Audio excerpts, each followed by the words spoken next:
Ben, ça a l'air qu'on va le mettre en bas. C'est beau. On veut saluer ceux qui nous écoutent via le web. Et ben, vous nous manquez. Alors, si c'est la maladie ou quelque autre raison qui vous garde à la maison, ben, on prie pour vous. Et pour les autres, n'oubliez pas que c'est les uns, les autres. L'Église est importante. Donc, vous nous manquez. Donc, ce matin, c'est intéressant. C'était pas prévu, mais je vais le dire. Est-ce que Martin est là? Liliana, je voudrais l'encourager par ces mots.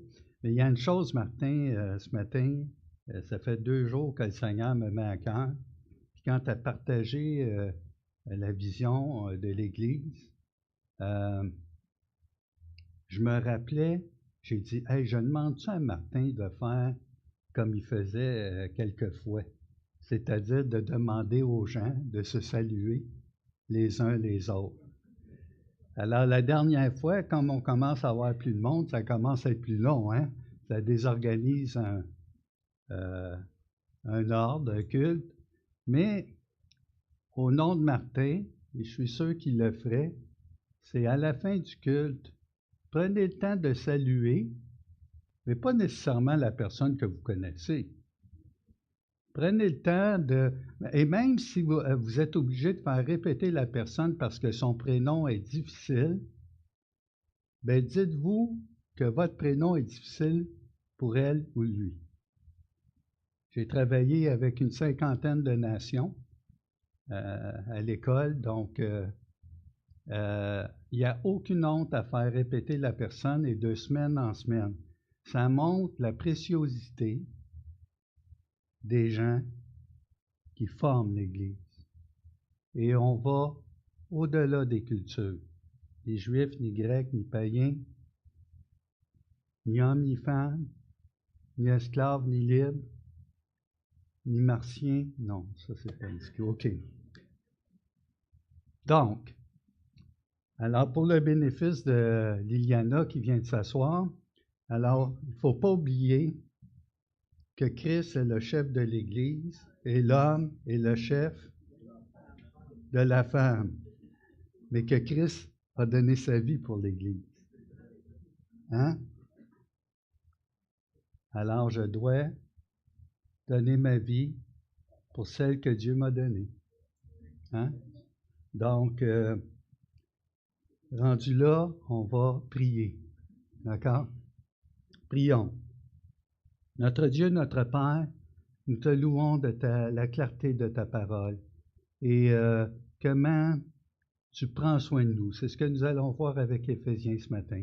Seigneur, donne-moi l'aisance de pouvoir présenter ces vérités. Il y en a tellement qu'on ne peut les couvrir. Tu es d'une générosité si profonde avec nous. Et merci de ce que tout est en lui, en Christ. Et pour ceux qui n'ont pas donné leur vie en Christ, Seigneur, œuvre ce matin dans le cœur par le Saint-Esprit, afin que le cœur soit ouvert pour entendre la bonne nouvelle.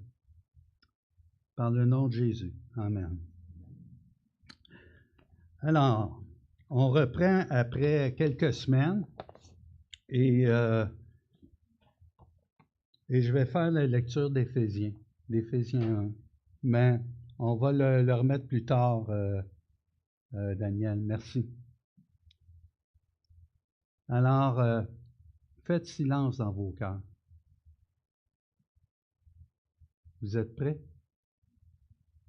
Demandez au Seigneur de disposer vos cœurs. Béni soit Dieu le Père de notre Seigneur Jésus-Christ, qui nous a bénis de toutes sortes de bénédictions spirituelles dans les lieux célestes en Christ. En lui, Dieu nous a élus avant la fondation du monde pour que nous soyons saints et irrépréhensibles devant lui, nous ayant prédestinés dans son amour à être ses enfants d'adoption par Jésus-Christ selon le bon plaisir de sa volonté. À la louange de la gloire de sa grâce qu'il nous a accordée en son bien-aimé. En lui, nous avons la rédemption par son sang, la rémission des péchés selon la richesse de sa grâce que Dieu a répandue abondamment sur nous par toute espèce de sagesse et d'intelligence, nous faisant connaître le mystère de sa volonté selon le bienveillant dessein qu'il avait formé en lui-même, pour le mettre à exécution lorsque les temps seraient accomplis, de réunir toutes choses en Christ, celles qui sont dans les cieux et celles qui sont sur la terre. En lui, nous sommes aussi devenus héritiers, ayant été prédestinés suivant la résolution de celui qui opère toutes choses d'après le conseil de sa volonté, afin que nous servions à la louange de sa gloire, nous qui d'avance avons espéré en Christ. En lui aussi, après avoir entendu la parole de la vérité, l'évangile de votre salut, en lui vous avez cru et vous avez été scellés du Saint-Esprit qui avait été promis, lequel est un gage de notre héritage pour la rédemption de ceux que Dieu s'est acquis à la louange de sa gloire. On vient de prier, puis quand tu lis un passage comme ça, qu'est-ce que tu veux refaire? Tu veux reprier. Je peux pas lire ça sans... Alors, ce matin, c'est très dur de prêcher sur Éphésiens parce que tu es obligé de raturer souvent ton texte puis enlever parce que tu sais que tu n'auras pas le temps. J'ai l'impression de devoir délivrer avec rapidité un texte. Vous savez, j'avais acheté des caramilk. Est-ce que les gens connaissent ça, la caramilk? Quels sont ceux qui connaissent la caramilk? Alors, c'est du chocolat. Hein? Caramilk. C'est un chocolat où on met du caramel. Est-ce que vous connaissez le secret de la caramilk? Le connaissez-vous? Le secret. Comment le caramel est infusé dans... Alors, ce matin, j'étais bien content parce que je voulais acheter des caramels à tout le monde. Des petites bouchées, j'en avais à la maison. Merci, ils sont bonnes. Alors, ma femme avait acheté ça je pense que c'est au Maxi, mais je voulais que tout le monde en ait à la fin. Et l'idée, c'est que la caramel a un secret. Si vous ne connaissez pas le secret, est-ce que ça vous empêche d'en manger? OK? Tu penses connaître le secret? Ben oui, c'est un secret qui est beaucoup moins complexe que tous les mystères que nous avons en Éphésiens. Ce n'est pas un livre de théologie qu'on lit.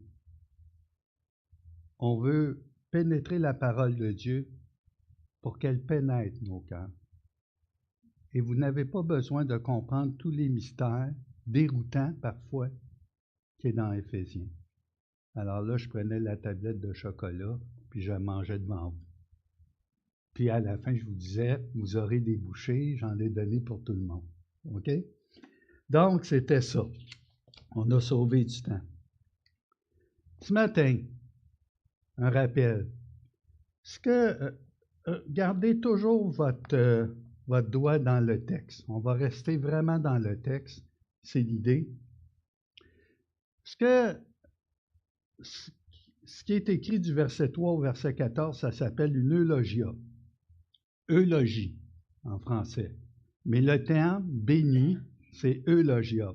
Et c'est souvent un terme dans le domaine ecclésiastique qui sert à la fin, généralement, d'un service funèbre, où on va faire l'éloge de la personne. Et si Jean-Guy était là ce matin, s'il m'écoute, le dernier déjeuner des hommes, on a mis beaucoup l'emphase sur la louange et la gloire de Dieu. Et le mot eulogie, je trouve que c'est un mot qui n'appartient qu'à Dieu seulement.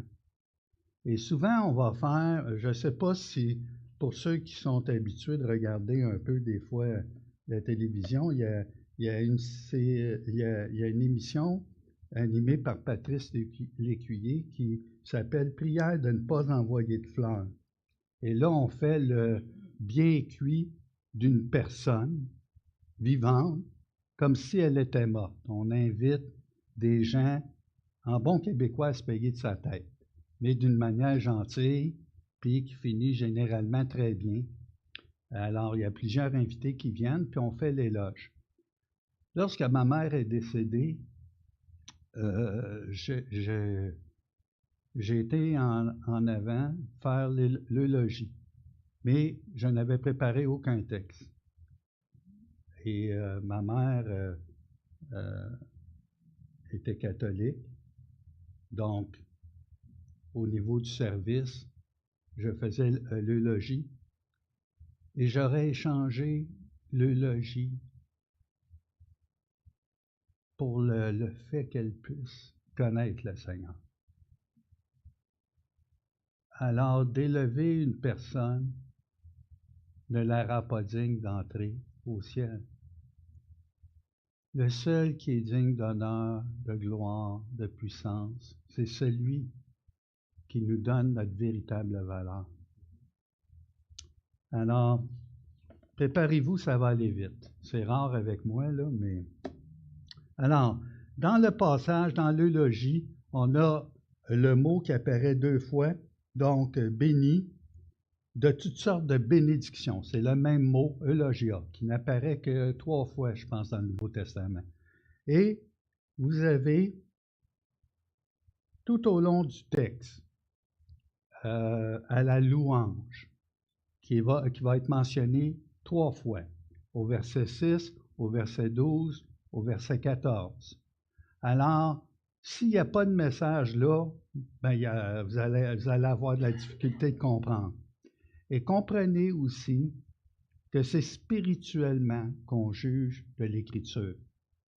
Alors, c'est pour ça qu'on prie avant, pour que le Saint-Esprit, parce que vous savez, le Saint-Esprit est venu faire sa demeure en nous.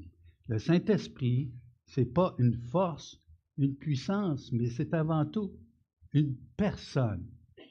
C'est Dieu lui-même qui vient faire la demeure dans nos cœurs.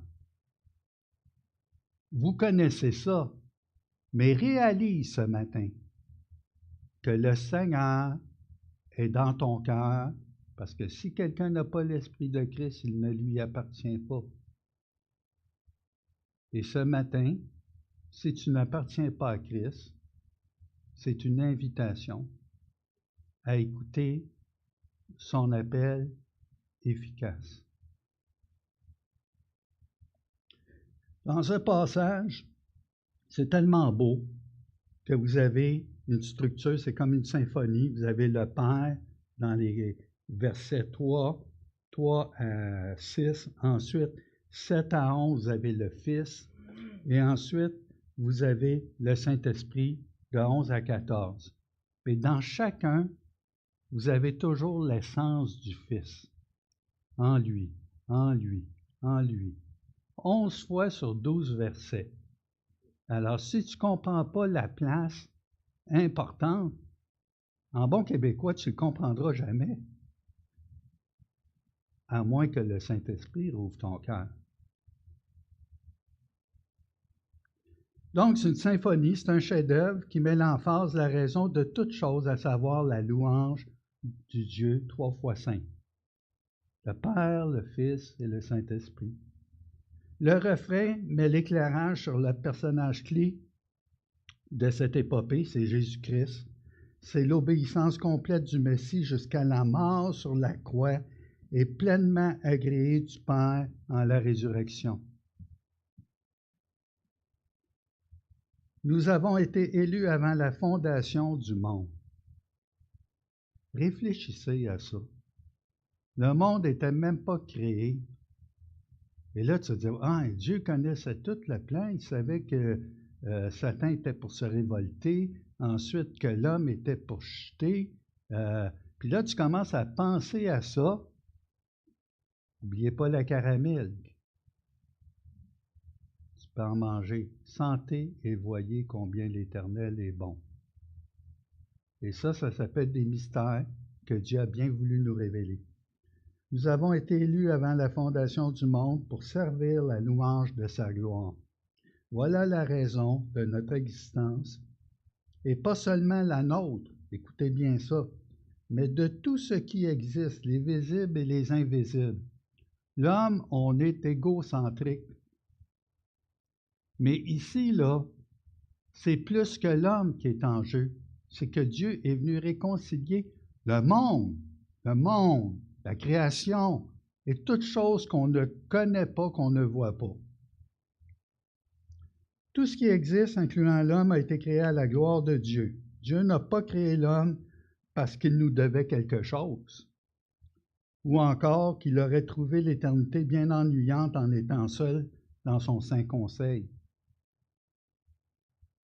Dieu ne nous doit rien, et pourtant, Dieu nous donne tout avec son Fils. C'est incompréhensible.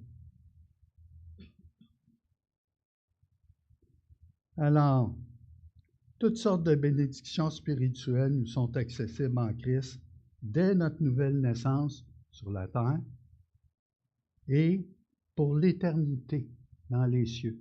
Ça a déjà commencé. Ouais, déjà commencé. Il y a des journées, Pierre, j'aurais besoin que tu me le rappelles ou je vais te le rappeler. Oui, parce qu'on lutte, hein? C'est ça le combat chrétien. On traîne un corps de chair qui ne veut pas marcher d'une manière spirituelle. Nous jouissons d'ores et déjà de l'élection, la sanctification, la prédestination, l'adoption, la rédemption. Continuez avec tout ce qui est en haut, OK? Nous avons aussi l'assurance et la certitude par l'Esprit Saint de notre appartenance à la famille de Dieu. Tu n'es jamais tout seul, même quand tu te sens abandonné. Tu n'es jamais tout seul dans les pires catastrophes qui t'arrivent. Et tu n'es jamais tout seul quand la joie est au rendez-vous aussi.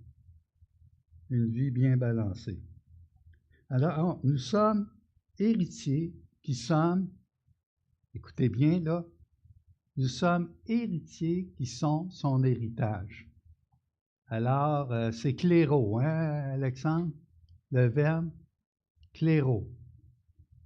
Qui est l'héritage de qui? Nous sommes héritiers parce que nous sommes son héritage. C'est puissant, hein? Et n'oubliez pas que nous ne nous appartenons pas nous-mêmes. D'ailleurs, on ne s'est jamais appartenu. La notion de liberté, là, ça a besoin d'être étudié puis redéfini. En terminant, il y a plusieurs personnes qui ont tenté d'écrire l'impact de l'Épître aux Éphésiens dans leur vie. Alors, là, j'ai pensé à Richard. Richard, OK? Oh, Pierre, fais-moi pas ça, là, matin, devant tout le monde. Alors, Richard, Daniel, vous avez été au Colorado, hein? En Arizona, hein? Bon. Vous avez vu le Grand Canyon? Là, vous avez un mot chacun. Quand vous êtes arrivé devant le Grand Canyon, qu'est-ce que vous avez dit? Inimaginable.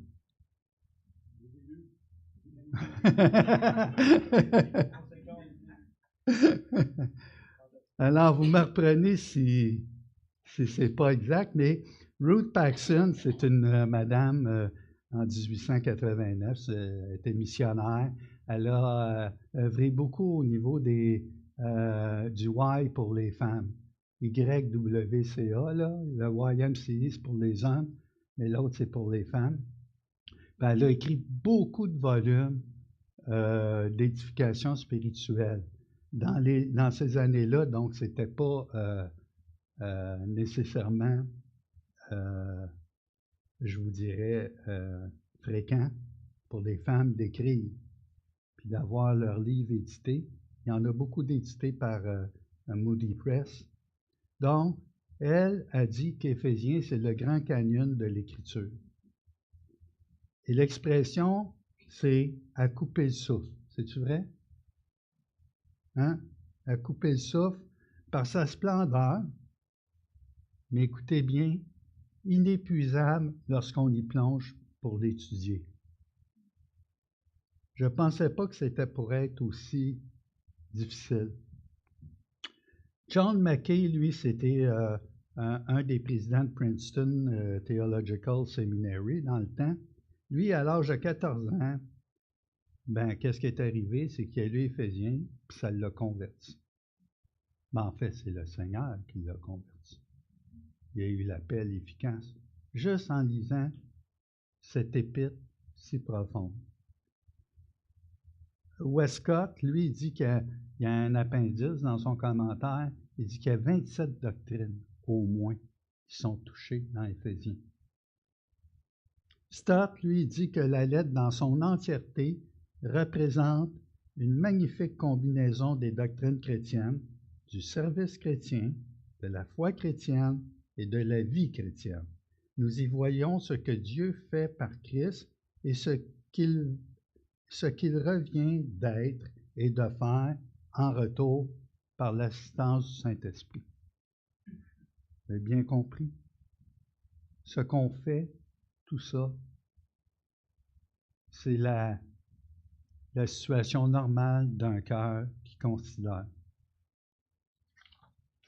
Boyce, en terminant, nous dit que si la lettre aux Éphésiens est tant profonde, ce n'est pas par la nature mystérieuse de ces insondables secrets qui y sont enfouis, mais pour la manière claire dont elle présente les vérités chrétiennes les plus fondamentales.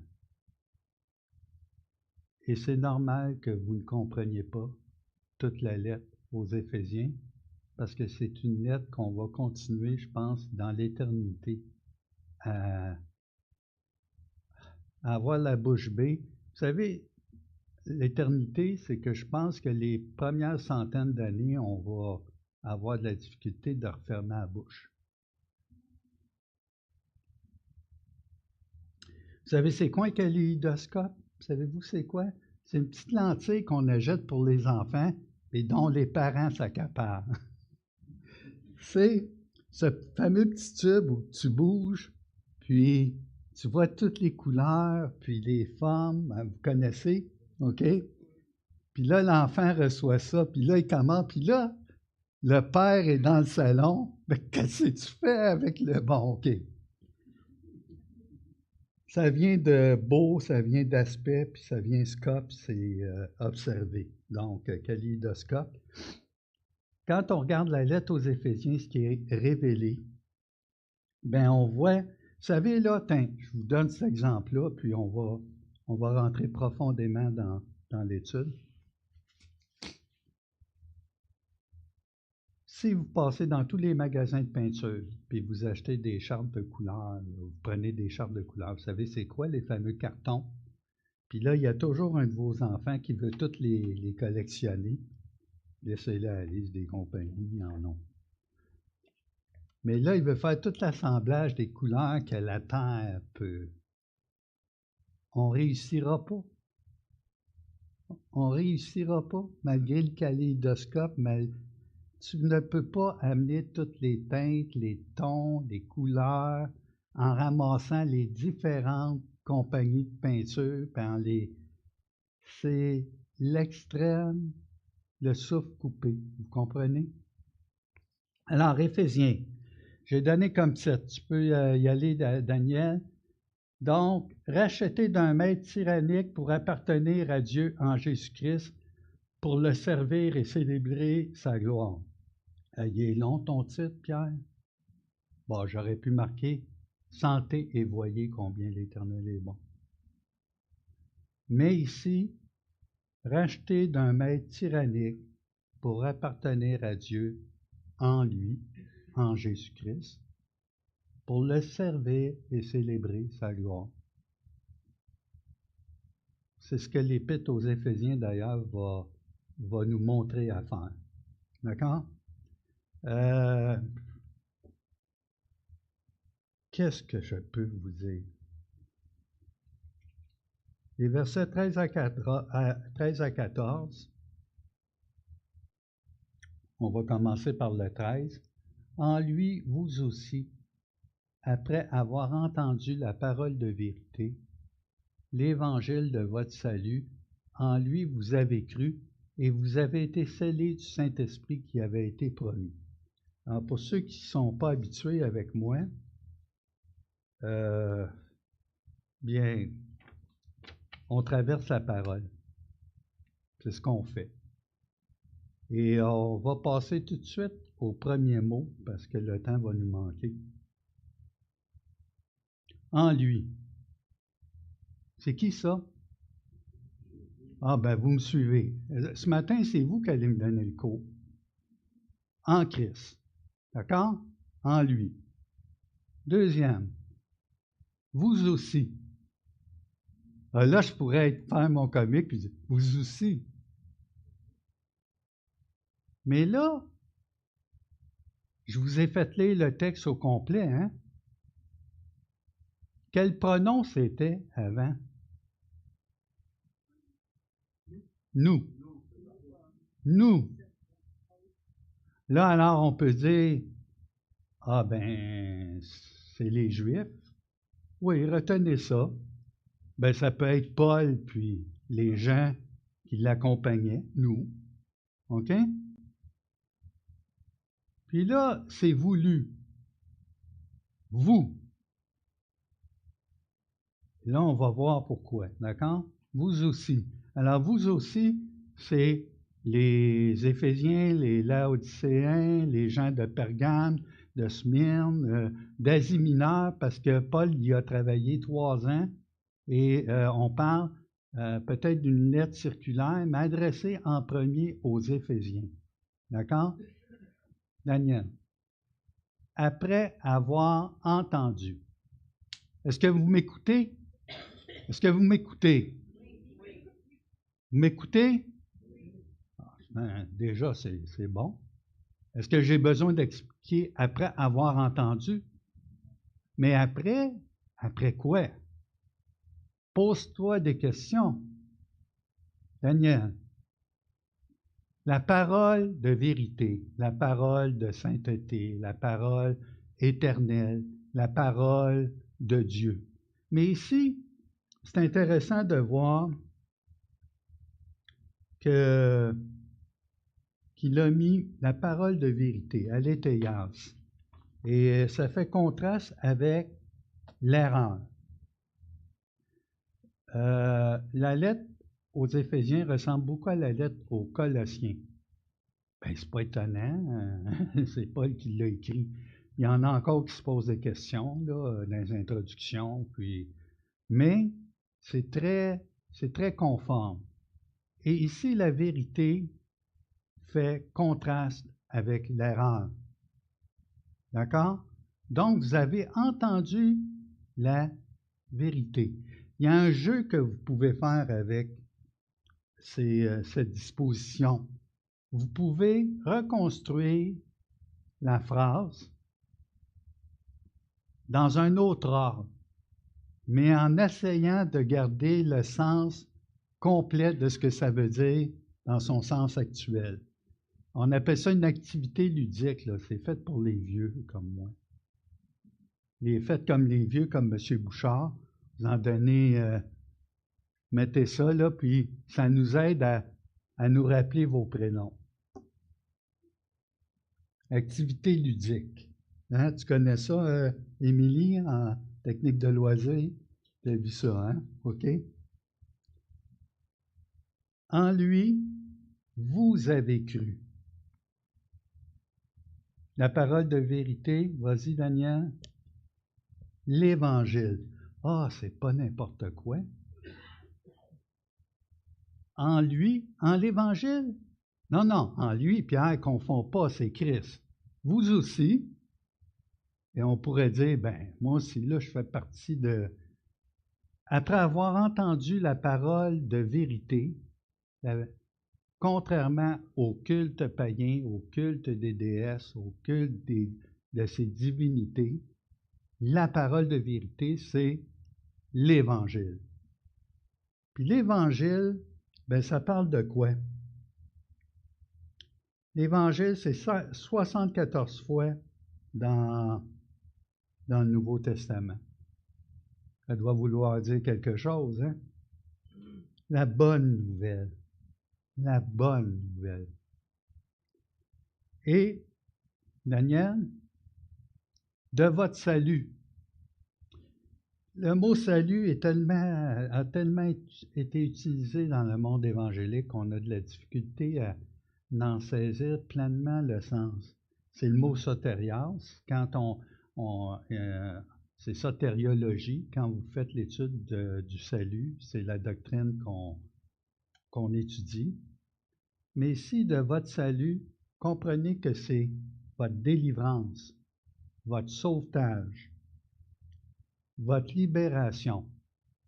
Et le dernier mot que je vais vous dire, c'est celui qui m'a le plus touché parce qu'il y a un contexte, vous allez voir, un contexte où on va parler d'esclaves, de maîtres, d'achat, de rachat. Affranchissement. De votre affranchissement. L'évangile de votre libération. Et si vous ne savez pas de quoi vous avez été sauvé, non, quand tu sais de quoi tu as été sauvé, c'est que tu arrives sur le bord du Grand Canyon, puis tu dis rien.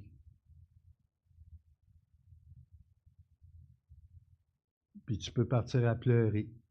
Tu peux partir à « j'ai compris ». On continue.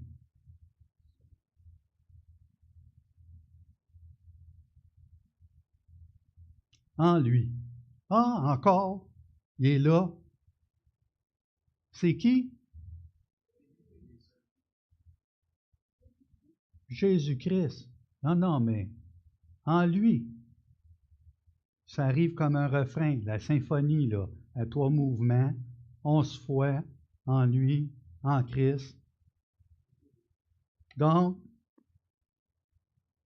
vous aussi. Et là, c'est intéressant. Vas-y, Daniel. Vous avez cru. En lui, vous avez cru. Acte 4, 12. Est-ce qu'il y en a qui le savent par cœur?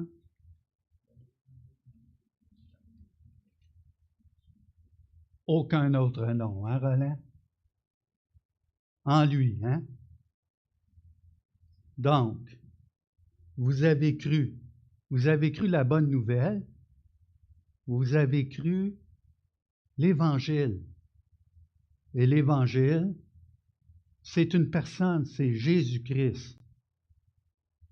Et là, si vous trouvez ça gros, pensez que tantôt, il est venu faire sa demeure.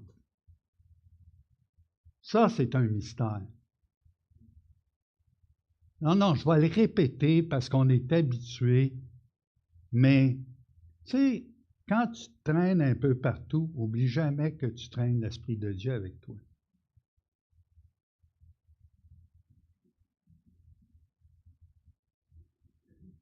Croire, c'est le moyen par lequel nous obtenons notre affranchissement. Le moyen, c'est avant tout une personne qui nous a aimés, à un point tel que Dieu n'a point épargné son propre Fils, mais qui l'a livré pour nous tous. Il s'agit ici d'un verbe central. Vous avez cru. On revient à Daniel. Vous qui avez cru. Le verbe qui conditionne toutes les autres, le fait d'être scellé, le fait de recevoir un gage, passe par vous avez cru. Et là, comprenez bien ce que je dis. Lorsque nous croyons, nous sommes scellés et recevons un gage, paf! Pas 6 mois après. Pas quand je me roule par terre. Pas quand j'invoque pour avoir absolument le don des langues. Quand je veux avoir des flammes de feu sur ma tête comme les premiers disciples. Ce qui est souvent confondu à notre époque, c'est le baptême du Saint-Esprit puis la plénitude du Saint-Esprit. Mais le baptême, tu ne le reçois pas 2 mois après. Parce que si quelqu'un n'a pas l'Esprit de Christ, il ne lui... Et quand vous avez été scellés. OK, vous avez été scellés en lui quand vous avez cru. J'ai changé la phrase. Alors, retourne ça comme tu veux, mais c'est exactement ça. Avez-vous fait l'expérience? Tu n'as pas reçu de langue de feu. Les actes ne sont pas normatifs. C'est un livre qui couvre d'une manière historique les événements et on va rarement utiliser les actes pour fonder ou bâtir la doctrine. Ça ne veut pas dire qu'on ne le fait pas, mais c'est la séquence des choses qui sont arrivées dans un contexte particulier.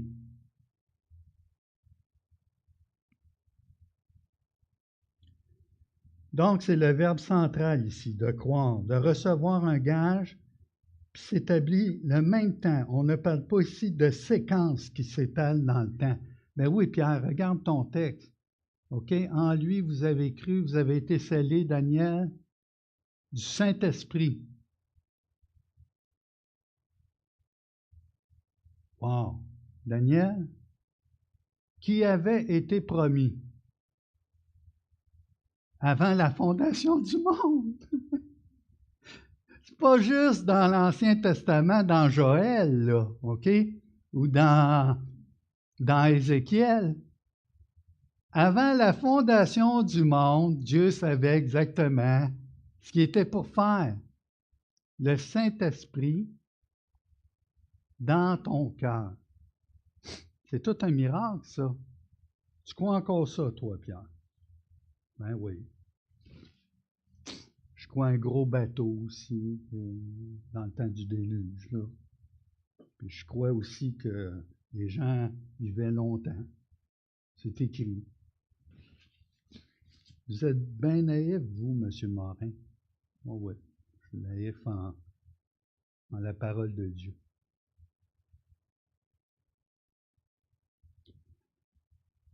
On revient, Daniel. Avait été promis. C'est très important.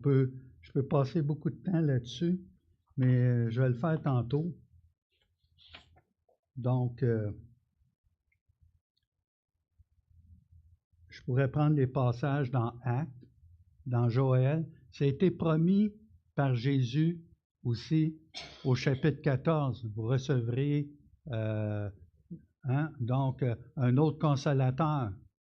Un autre consolateur. Ben non, c'est l'Esprit de Christ. Oui, mais il est différent. Il est-tu moins important? Il est Dieu. Vous recevrez un autre consolateur. Oui, Louis, tu regarderas. Donc, c'est intéressant de voir que Jésus nous dit qu'on va recevoir un autre consolateur puis qui va nous conduire dans la vérité. Puis la vérité parle de qui? Le Saint-Esprit travaille toujours en accord avec la parole de Dieu. C'est ce qu'on voit. Donc, on continue, Daniel. Hey, 2e verset. On va rouler, hein? Lequel est un gage de notre héritage pour la rédemption de ceux que Dieu s'est acquis à la louange de sa gloire. Vous savez, il y a une chose qui me console, c'est Martin Lloyd-Jones a écrit 8 volumes. Puis des fois, son message du dimanche, ça portait sur un mot. Hein, Alexandre? Un mot. Lui, il avait compris. Il ne s'énervait pas. Vas-y, Daniel. Lequel est? On parle de qui? Du Saint-Esprit. Vous suivez? Lequel est un gage. Le Saint-Esprit est un gage. C'est important de lire, hein? On a de la difficulté de lire à notre époque. Ça va vite, puis on lit de plus en plus sur un petit appareil. Hey, écoutez, là, des vertèbres, tout ça, c'est terrible, là. Prends le temps de traverser. Vous savez, lui, là, le Saint-Esprit, il avait été promis. Puis le fait qu'il avait été promis, alors je peux vous donner des références, Acte 1:8, Acte 2:1:4, Acte 2:16-21, Joël 2:28-32, Isaïe 44:2-5, Ézéchiel 11-19. Puis on pourrait le voir d'une façon imagée, il avait été promis dans le conseil de sa volonté avant l'éternité, dans l'éternité passée. C'est la profondeur. Vous savez, c'est quoi un gage? Ben, en fait, avant, le fait que vous avez été scellé par le Saint-Esprit, le mot, c'est, je vais te le dire comme il faut. Attendez, mélanger un peu dans mes notes.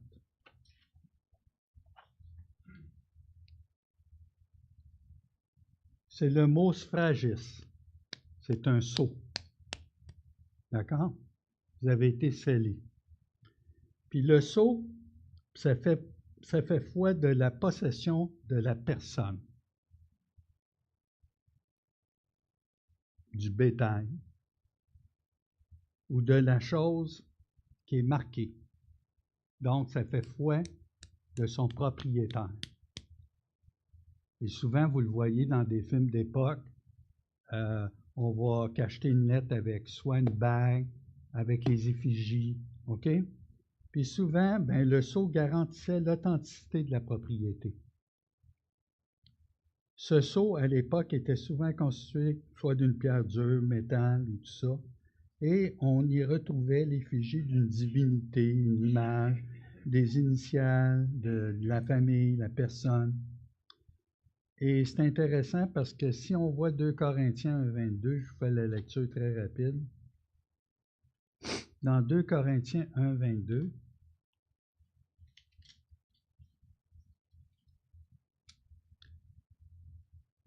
je vais lire 21. Et celui qui nous a fermis avec vous en Christ et qui nous a oints, c'est Dieu, lequel nous a aussi marqués d'un sceau, qui a mis dans nos cœurs les arts. C'est ça que ça veut dire. Les arts de l'esprit. Mais ici, les arts, on va voir que c'est le gage. D'accord? Mais vous avez été scellés. Et pas scellés comme du bétail avec une marque, puis au marché des esclaves, on vous a choisi, c'est ce qui s'en vient, c'est ce que je vais vous finaliser. Contrairement au bétail ou aux gens qui sont marqués, les esclaves, nous, celui qui s'est acquis nos personnes, c'est tellement un bon maître qu'il est venu faire la place dans notre cœur. Nous sommes marqués intérieurement. Et c'est ce qu'on appelle la nouvelle alliance. D'un cœur de pierre, il nous a transformés en un cœur de chair. Et par le Saint-Esprit, nous pouvons marcher à la gloire de Dieu. Et quand on tombe, on fait 1 Jean 1:9. On ne reste pas dans notre misère. On confesse nos péchés. Jusqu'au jour de la rédemption finale.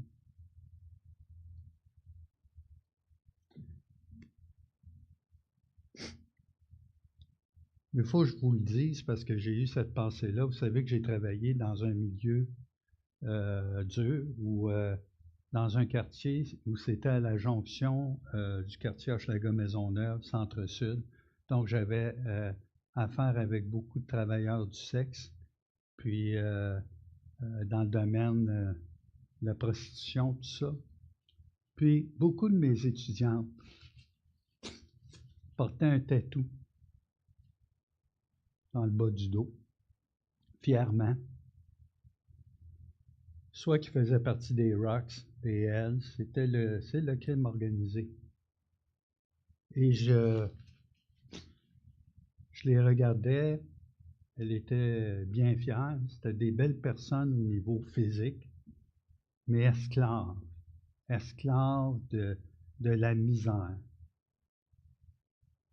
esclaves du crime organisé, puis je détestais ce tatou. Est-ce que vous saviez qu'on était des enfants du diable? Ah non, je vais le répéter, on n'aime pas entendre ça.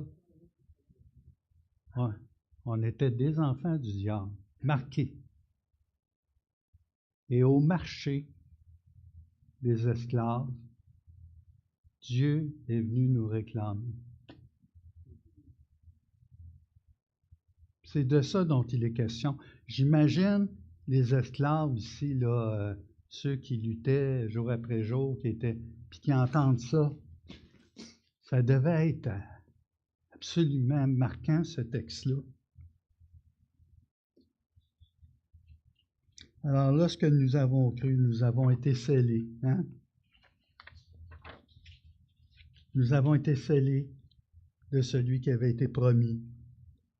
Et nous avons reçu un gage, les arts de l'Esprit.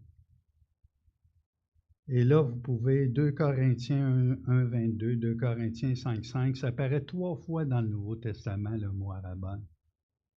Et c'est un dépôt, une mise de côté, un premier versement, concluant l'acquisition d'un esclave au marché. Il est strictement et uniquement réservé à son propriétaire, son maître. Vous savez, on peut parler d'un gage, on peut parler d'un sceau. Dans le monde, ça peut se perdre, hein? Ça s'efface maintenant, les tatous. Mais nous, là, c'est pas une mauvaise nouvelle, c'est une très bonne nouvelle. C'est indestructible, c'est ineffaçable. C'est ça qu'on appelle l'assurance du salut à venir, de la délivrance. Comprenez-vous maintenant le mot affranchissement? Vous avez été acheté au marché des esclaves, destinés à la mort, parce que souvent, les maîtres, la plupart, les mauvais maîtres, une fois que le serviteur est utilisé, vous connaissez l'expression, il m'a pressé comme un citron, puis ensuite il mord. Un bon maître prend soin de ses esclaves, mais ici, vous allez être complètement dépassé. Écoutez bien. On y va, Daniel? Lequel est un gage de notre héritage pour la rédemption, le rachat, le salut, la délivrance. Vas-y, Daniel. De ceux. C'est qui ça? Tous ceux passés, ceux présents, ceux à venir. Vas-y. Que Dieu s'est acquis. Quand est-ce qu'il s'est acquis? À la croix. Quand est-ce que c'était décidé? Wow, ça en fait des choses à réfléchir, hein? On continue. À la louange. Ah là, on continue. De sa gloire. Fini? C'était bien trop bon.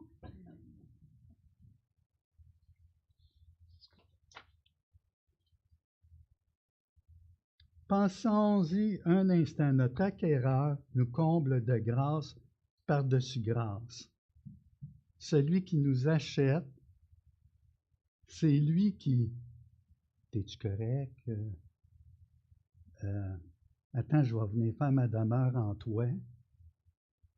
Puis je vais te donner en abondance, en superabondance, des grâces spirituelles auxquelles tu as accès dès maintenant.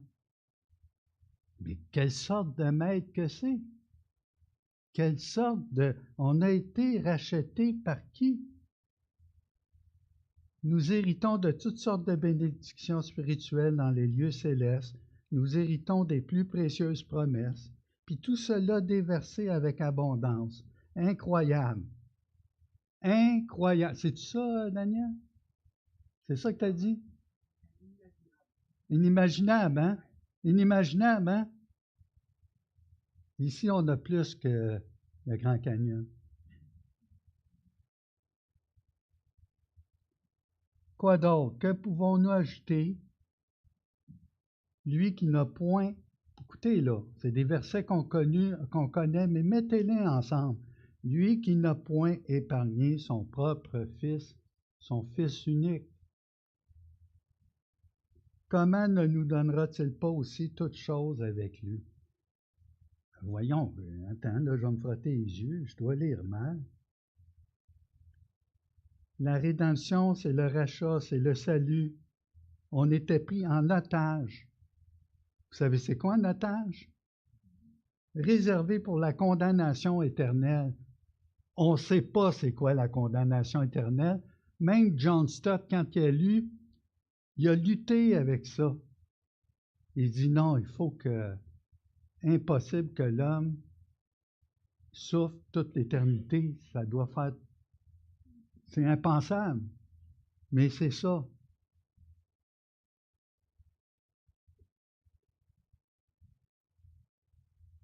C'est le prix, la rédemption, c'est la rançon que Jésus allait payer, qui méritait le prix de notre vie. C'est ça qu'il a payé au marché des esclaves. Qui allait nous racheter, oui. Le prix à payer était si grand que l'acquéreur allait en payer de sa vie. Jésus. C'est ce qu'on appelle aussi la substitution. C'est une autre doctrine. À ma place. Substituer. C'est ça le prix que vous avez coûté au marché.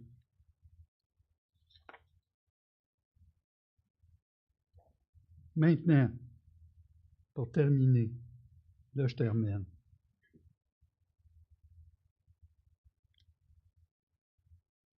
Vous savez, à sa gloire, ça s'appelle une doxologie. La doxologie, c'est que ici, je devrais m'arrêter puis me mettre à genoux avec vous. C'est ce que ce texte fait. Puis c'est pas une fin en soi, ce texte-là, parce que c'est un tremplin pour ce qui va être dit dans les prochaines semaines. C'est développé. Laissez-moi vous poser 2 questions. Comprenez-vous pourquoi en 12 versets nous avons en lui ou en Christ 11 fois? Comprenez-vous? Comprenez-vous? Oui? Sûr? Est-ce que ça passe de là à là? L'appel effectual, hein, Carl? L'appel effectif ou dans l'éternité, ce qui a été décidé, Dieu t'appelle peut-être ce matin. C'est sérieux?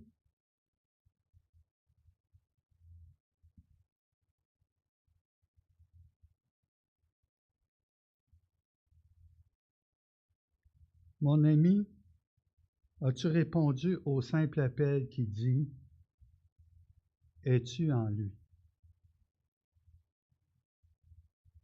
Es-tu en lui?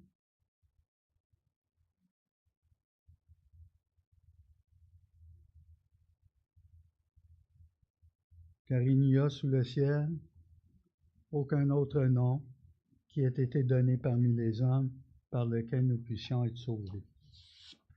Prions. Alors, Seigneur notre Dieu, merci de tant d'amour. Et Seigneur, merci de ce que nous n'avons pas été marqués au fer, où nous sommes un cœur de pierre transformé en chair, où tu fais ta demeure, où tu as fait ta demeure en nous. Quel Dieu grand et puissant que tu es. Seigneur, c'est une réalité. C'est vrai, il est écrit.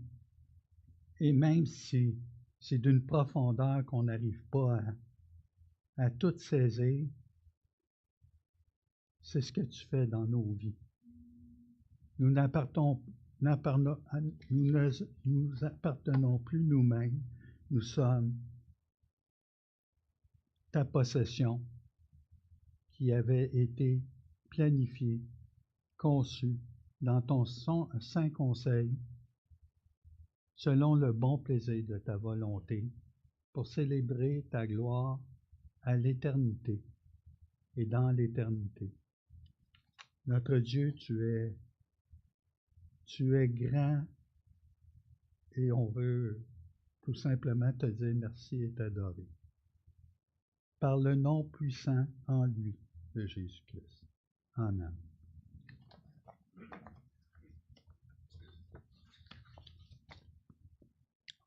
Et merci encore pour le groupe de louanges. Faut pas l'oublier.